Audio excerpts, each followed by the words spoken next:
I want to tell you a story I heard. I was in London a year ago, and I went to see a very close friend of mine, and he told me a true story. It concerns a Hasidic Rebbe. I've forgotten the name of the Hasidic Rebbe, but it's a true story. He had a Hasid, and the Hasid had a terrible problem. The problem the Hasid had was he had a terrible, terrible temper. And it wasn't a bad person, but when he lost his temper, everybody ran for cover. His wife suffered, the microphone suffered, his wife suffered, his children suffered, his friends suffered, his employees suffered, and he wasn't a bad guy, so he regretted it very much. It's just that he was, I think the American phrase is a rageaholic. Have you heard that phrase?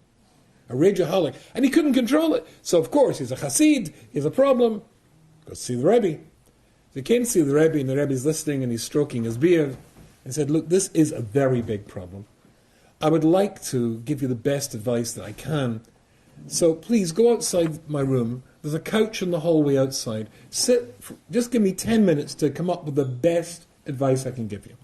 So the Chassid goes out and sits outside on the couch. The Rebbe's assistant, the Shamas, sees that the Rebbe is on his own and goes in. So he opens the door, comes in and says, Rebbe, willst du haben a Glas tea? Would you like a cup of tea? And the Rebbe said, Kim rein, come in. So the Shamas comes in and closes the door behind, and he goes up and the Rebbe says, Kim, come here. And when he goes over, he says to him, that Chassid of mine sitting outside, he's got a horrible problem.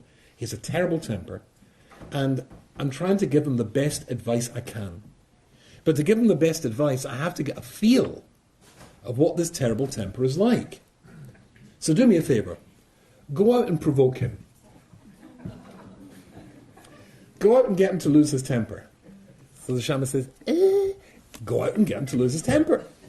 Okay, the Rebbe said. So he goes out and the Shamas was a little guy. The guy with the temper is a big guy. And he's sitting there, so he goes past him, he smiles, and the guy smiles back. He goes into the kitchen and he prepares a tray for the Rebbe. There is a pot of tea. There is a jug of milk. There is sugar, a bowl of sugar, and there are cookies. And as he walks past the big Chassid with a terrible temper, he pretends to trip and drops the entire thing onto his lap. The Chassid with a temper leaps up and goes, Daiganish, don't worry. Could happen to anybody, The Rebbe said, get him to lose his temper. So the Shammah says, well, maybe if you hadn't stuck your great big feet out, I wouldn't have tripped over them, which he didn't do. And the Chassid said, you know what? You're right. I do have big feet.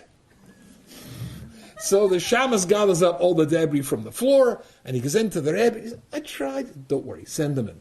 Puts down the tray, out goes the Shamas, in comes the Chassid. The Rebbe said, are you okay? He said, yeah. Are you sure you're okay? You're covered in tea, you're covered in... No problem. Sit down. Are you sure you're okay? I'm fine. The Rebbe said, you've come to see me because you've got a terrible problem with your temper, yes? Yes. I didn't see much evidence of that terrible temper a few moments ago. So a little smile crept onto the Chassid's lips, and he said, well, to tell you the truth, Rebbe, I overheard you telling the Shamas to come out and get me to lose my temper. And the Rebbe said, to tell you the truth, I meant you to overhear me. You see, you think you've come to see me because you've got a terrible problem with your temper.